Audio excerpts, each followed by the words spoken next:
आपने 2024 के लिए विपक्ष का मोदी रोको अभियान देखा और समझा, लेकिन अब आइए आपको लिए चलते हैं उत्तर प्रदेश में, जहां हर रोज सुबह सुबह पिछले 3 दिन से बुलडोजर स्टार्ट हो जाता है और अतीक अहमद के किसी न किसी करीबी के यहाँ पहुंच जाता है। अब उसके फाइनेंसर माशूक प्रधान के घर पर बुलडोजर चला है, लेकिन इसी शोर के बीच और घरों के टूटने की आवाज के बीच ये सवाल पूछा जा रहा है कि शार्प शूटर्स कब पकड़ेंगे जिन्होंने उमेश पाल की हत्या की।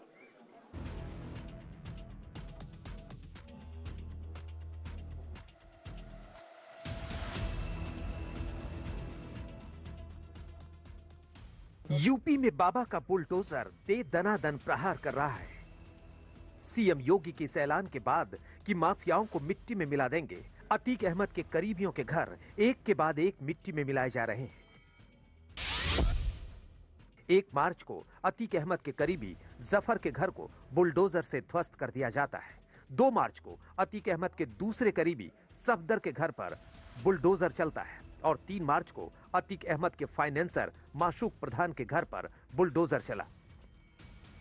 शुक्रवार यानी 3 मार्च को तेजी से खबर फैलती है कि प्रयागराज विकास प्राधिकरण की टीम उमेश पाल हत्याकांड में बम फेंकने वाले बमबाज गुड्डू मुस्लिम का घर बुलडोजर से उड़ाने जा रही है। हम आपको बता दें कि गुड्डू मुस्लिम सीसीटीवी फुटेज में उमेश पाल के ऊपर बेखौफ बम फेंकता हुआ नजर आ रहा था, लेकिन बुलडोजर चला अतीक अहमद के फाइनेंसर मशूकुद्दीन के घर पर।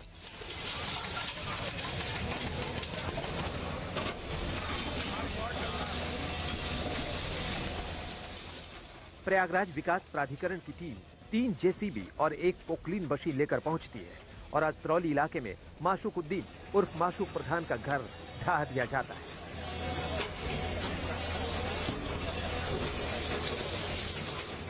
इस मकान की कीमत करीब 3 करोड़ रुपए बताई जा रही है। माशूक सीधे तौर पर उमेश पाल हत्याकांड से नहीं जुड़ा है। माशूकुद्दीन, उसके 2 बेटों और भतीजों पर 40 से ज्यादा मुकदमे दर्ज है। ये मकान जहां बना है वहां से एयरफोर्स का ट्रांसमीटर एरिया शुरू हो जाता है।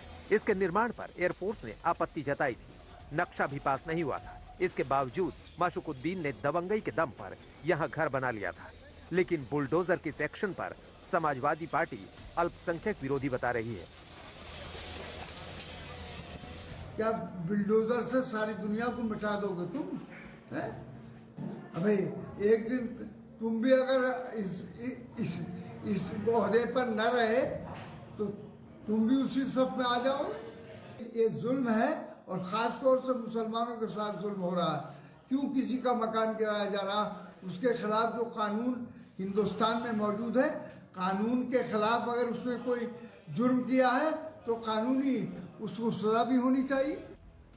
योगी राज में जिस तरह से अतीक अहमद के गैंग ने दिन दहाड़े उमेश पाल हत्याकांड को अंजाम दिया, अब सीएम योगी एक्शन में है। लेकिन सवाल यह भी है कि 8 दिन हो गए, उमेश पाल पर गोलियां बरसाने वाले शार्प शूटर्स कहां हैं, जिन पर पुलिस ने इनाम भी घोषित कर रखा है। आखिर शार्प शूटर मिल क्यों नहीं रहे? 24 फरवरी को अतीक अहमद के गैंग ने उमेश पाल हत्याकांड को अंजाम दिया। हत्याकांड के 58 घंटे के भीतर शार्प शूटर अरबाज का एनकाउंटर हुआ। अब उमेश पाल पर बम फेंकने वाला बमबाज गुड्डू मुस्लिम कहां है? उमेश पाल पर गोलियां बरसाने वाला गुलाम मोहम्मद अब तक क्यों नहीं मिला? उमेश पाल हत्याकांड को लीड करने वाला अतीक का बेटा असद कहां छुपा है?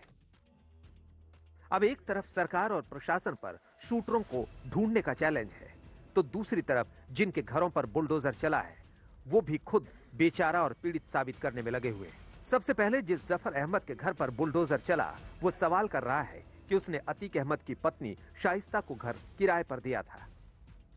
खान सौलत हनीफ ने मेरा ही मकान शाइस्ता परवीन को किराए पे देने के लिए मुझसे कहा, तो जिसके कारण मैंने उनसे कुछ नहीं कहा।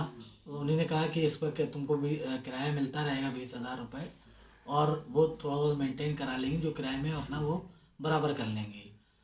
अगर किसी को किराए पे देना अपराध है तो मुझे नहीं लगता कि बहुत से ऐसे मकान होंगे जो किराए पे ही उठते हैं, और उस बात की मुझको कोई जानकारी भी नहीं। ना ही मैं इलाहाबाद जाता आता हूँ, कभी कभार महीने में 1 बार गया, अपने बहन के घर तक गया, वापस आ गया। बुलडोजर है वो चलता रहेगा। देखिए, बुलडोजर शब्द बार बार क्यों प्रयोग करते हो? अगर अवैध निर्माण आपने भी किया होगा तो जांच में दोषी पाए जाएंगे तो आपका भी गिराया जाएगा। सर आज कोर्ट कह रहे हैं कि ये सिर्फ अल्पसंख्यकों पर बुलडोजर नहीं, कोई अल्पसंख्यक बहुसंख्यक का चश्मा, अल्पसंख्यक बहुसंख्यक का चश्मा भाजपा की सरकार नहीं लगाती है। भाजपा की सरकार माने सबका साथ सबका विकास। हम आपको बता दें कि जब साल 2020 में अतीक अहमद का मकान ढहाया गया था, तब जफर ने उसके परिवार को अपने यहाँ पनाह दी थी। पुलिस का कहना है कि इसी घर में उमेश पाल हत्याकांड की प्लानिंग की गई थी।